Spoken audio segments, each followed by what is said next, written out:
What's up, motherfuckers? We're back for another Invincible comic book review. You're just gonna have to bleep me out, Adam. You're just gonna have to bleep me out. This is the one for the adults. Or no, we don't. He's editing these. I'm editing these. We don't need to make money off of these. What are you talking about? There you go. Yeah. But this is the one for the adults because we're reading a horror comic today. The Astounding Wolfman, Volume 1. No title for the volume collection, but it's just Volume 1. This is the first volume of the Wolfman comic book series. There are 4 volumes altogether.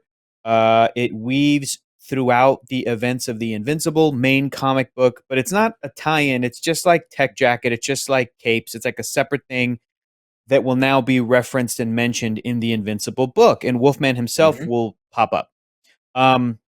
First time I've ever read it, first time Adam's ever read it, first time Augustine's ever read it.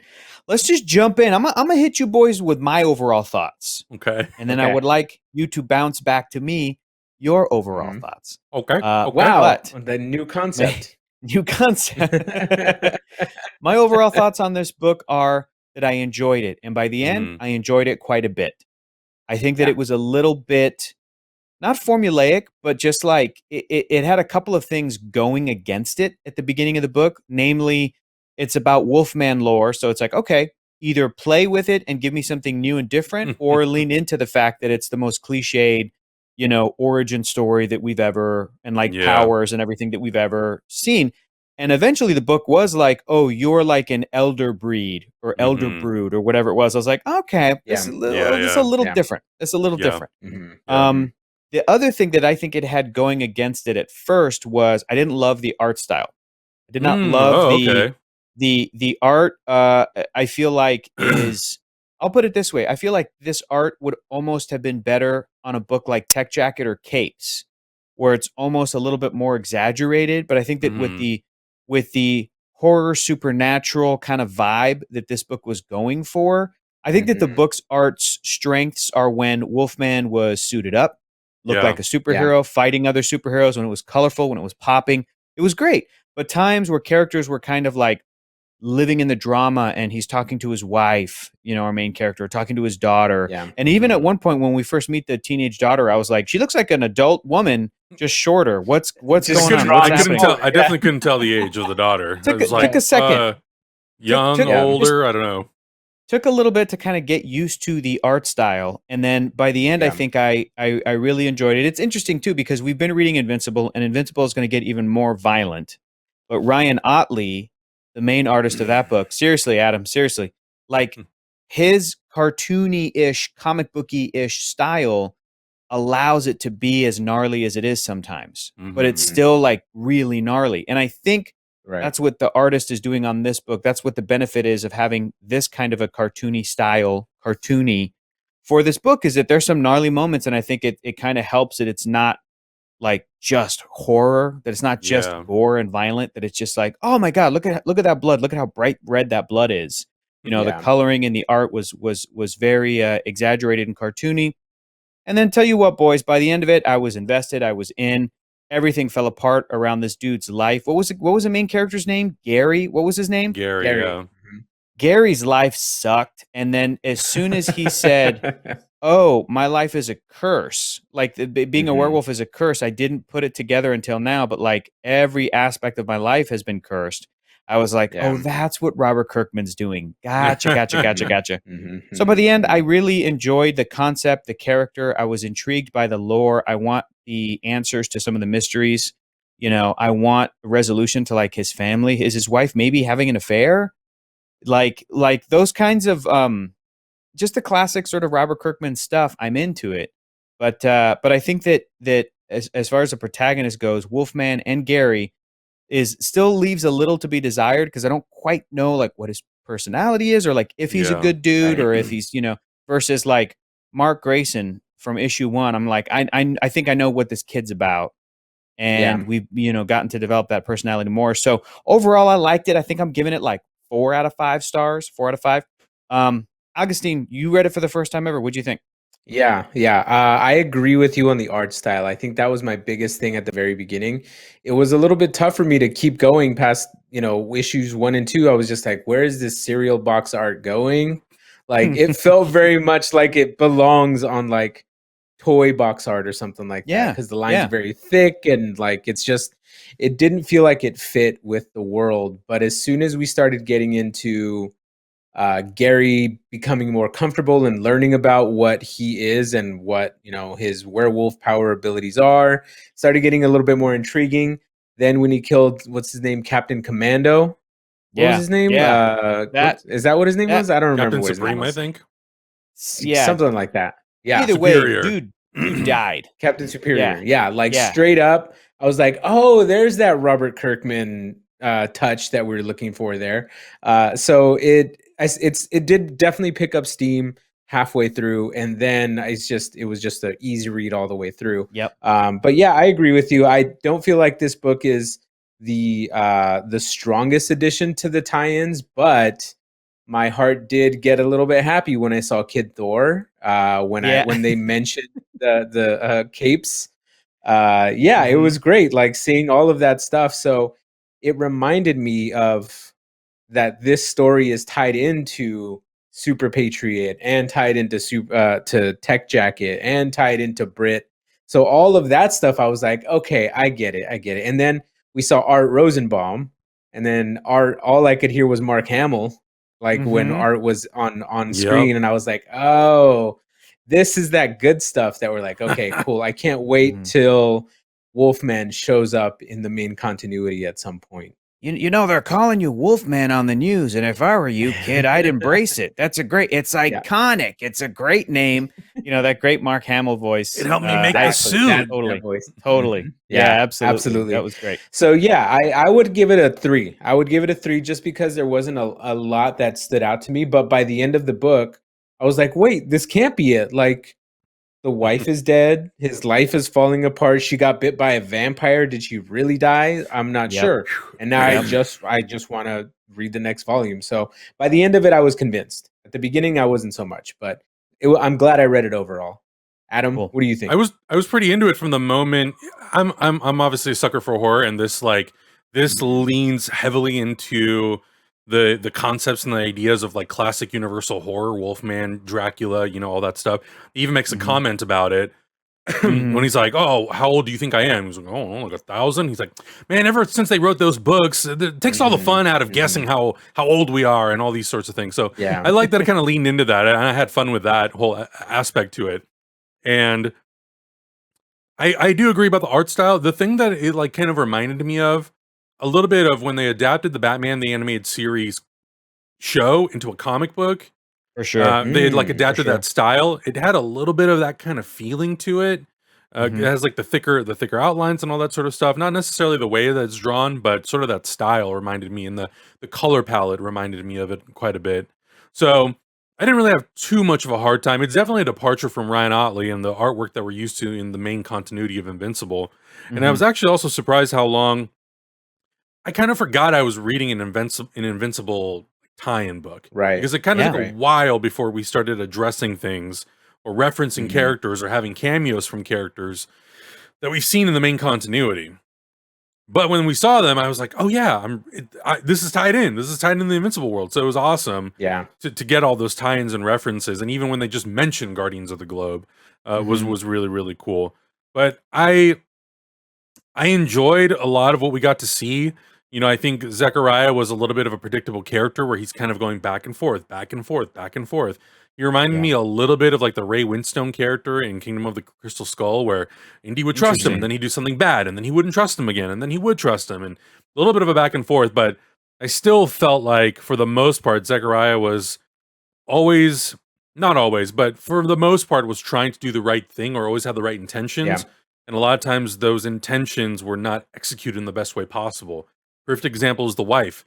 He had a reaction to her, physically attacking him. And of course, in the moment, you're like, what a son of a bitch. Like, this is the worst thing, And but then he's like, oh, the power, I can fix this. I can fix this, And that was his solution twice in the book. And so you start to wonder, like, okay, there's a little bit more to these characters than kind of just what's on what we seem to get from the page. And it made me interested in wanting to read the other 3 volumes. And I'm curious to see, where this could potentially go, what happens with some of the characters, and how does it wrap up? Because he loses everything. He loses his house. Yeah. The board votes him out, and I think it's like, I don't know. I found it kind of enjoyable that there's like a little bit of like this Bruce Wayne type of quality to him, where he like is a rich man. He's trying to be a philanthropist. He has this company, but then his Mhm. own board like votes him out because the shareholders are like, "Yo, what the hell, man? Like you're all over the news. All this stuff is Mhm. happening." So I enjoy that, and even like having him suit up in his like superhero costume was really cool. So Yeah. I would say overall, I think for the horror element, and because it continues sort of like the visual blood and gore of Invincible. I enjoyed a lot of that, like Yeah. seeing a 7-foot wolf man and a bat, like a vampire flying Yeah. across the page was really fun for me. So for Yeah. that alone, I was like, okay, I'm super into this. This is like right up my alley. So I had a lot of Mhm. fun with it, and it wasn't necessarily the most like humorous book that we've read. There are one or two moments of like humor and levity, but it stays pretty consistent in the tone for the most part. It gets like dark Mhm. and then it's like dramatic most of the way through. It doesn't have too many like comedic moments, which is kind of Mhm. a nice departure and a little bit of a nice change up from Invincible, because Invincible kind of like ebbs and flows where it's like very Yeah. serious, very funny, Yep. very serious, kind of in the middle somewhere.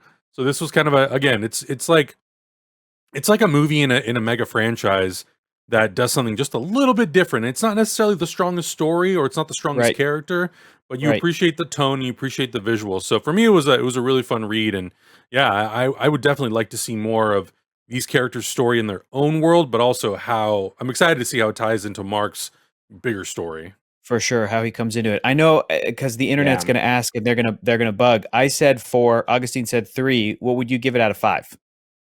I'd give it like a 4, a really Solid. solid 4. Yeah. Solid. Mhm. Mhm. As Mhm. Adam, as you were describing it, the other thing it really kind of reminded me of too was that like even the first volume of Invincible, Family Hmm. Matters, is not the most groundbreaking book. It's not. It's a lot of setup, and it doesn't even really get to like the real big hook for the Hmm. Invincible series and what eventually that whole comic book series becomes.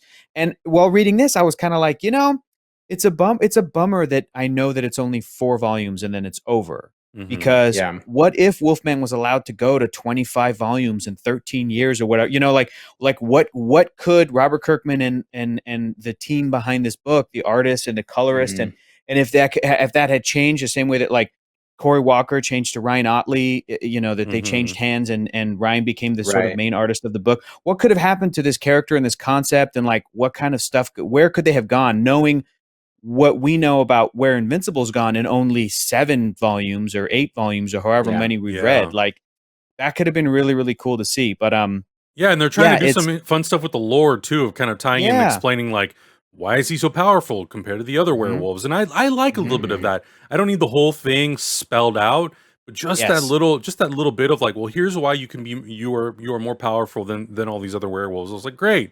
That's Yeah. enough Yeah. context for me to be invested a little bit more to know, yeah, why him? Why was he chosen? Yep. So And yeah, yeah, exactly. If there's going to be revelations or twists or changes to that lore later, fine. But it's just like you said, Adam. Like we were given enough for us to be like, okay, okay, I'm in, I'm in. That Mhm. explains why this wolf man has white fur and all the other wolf men have the kind of Or classic brown. brown. right. That Yeah. pack, that Jacobson pack or whatever it was. Hmm. Like Yeah. I was fully into that whole side of the book. I was also Agreed. fully into like the that's great. We're gonna train every night, and you're a vigilante, and then you got to go home and go. The classic Yeah. superhero bullshit. I was fully into that. Mhm. Yeah, I think I just overall enjoyed it very much. Now, here's the question. Here's the question, guys. I think we're kind of at a crossroads, and I happen to know that Astounding Wolfman Volume 2 has Invincible in it somehow.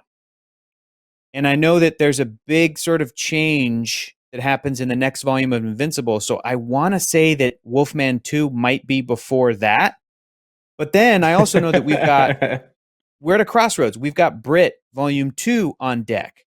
And in Brit Mhm. Volume 2, there may be a little bit of Invincible and Mhm. Wolfman. And so I'm like, which would you guys rather read next? Would you rather go to Brit, or would you rather power through and do the next 6 issues or 5 issues or whatever of Wolfman, meaning volume 2, and then seeing where we're at and then kind of going from there? And again, people have asked us, they're they're like, guys, what order are you guys doing the tie-ins? I'm trying to kind of figure this out as we go because I haven't read these, and I'm going off of lists online, and the lists are sometimes they have conflicting information, and sometimes they'll say like, oh, Brit volume whatever, read it here. But then I'm like, no, but that would spoil this thing that happens in Invincible. So I'm just trying to like not get anything for Invincible spoiled.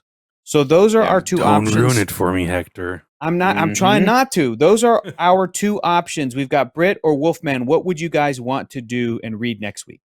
I miss Brit. I want to see Brit. Brit's dope. Adam, I think Brit's a good choice. I'm in. What do you think, Adam? Want to go Brit? Okay, I think Adam's in. Well, then in that case, let me get the book from my shelf here. Hey, if it means I got to read the other Astounding Wolfman on my own, unless we're gonna do the other ones, then that's fine too. I mean, you go ahead and read them, Adam. Just read them if you like them. Okay, fellas. First of all, also before I announce next week's book, do we have any other final thoughts on Astounding Wolfman? It was pretty quick.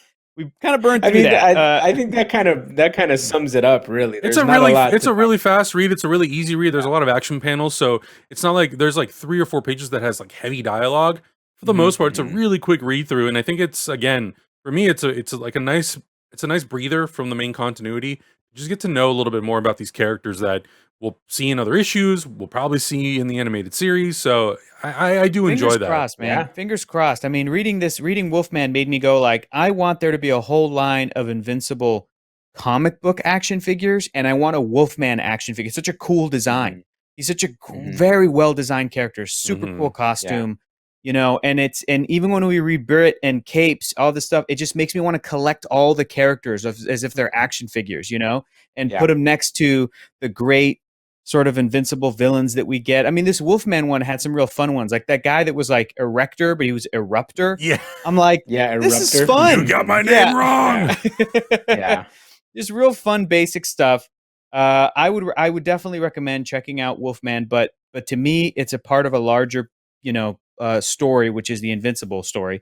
So for next week, guys, we're heading back to this old fart, Brit Volume 2, AWOL. Nice. It's called. Nice. Brit Volume 2. Is that our boy Donnie on the cover? That's Donald, aka Grown Up Bobby Hill, right there. Right, where is he? Right there. Right there. Yep, Mr. Cyborg himself. From King of the Hill, right there he is. So I have no idea what's going to happen in Brit Volume 2, other than that one thing I said, where there may be some characters that we have seen before. I'm very, very excited about. I'm just skipping ahead. I'm very excited about it. Let me see. Hey, whoa, hey, whoa! Hold on. It's a sweet page. Keep your pantalones on. Come on. I've never read it, but I have to flip through stuff just to make sure I don't flip to something and it's like last week in Invincible and completely spoil something in issue 100 or whatever. Anyway, because even the publication dates for these books are kind of all over the place, fellas. So, okay, guys. Yeah. So we've got it set. We have Brit Volume 2 on deck, and then afterwards we may get back into the Invincible saga. But stay tuned for that. I'm going to do a little bit of more research. So, I guess until then, go read Brit Volume 2, AWOL. Come back, hang out with us next week. Check out all of our uncut reactions to the Invincible animated series on Amazon. If you didn't already, they're all on Patreon. Let your friends know to read the comic book with us each week. Catch up. Let's do this. We're set. Season 2. Let's go, baby. Let's go.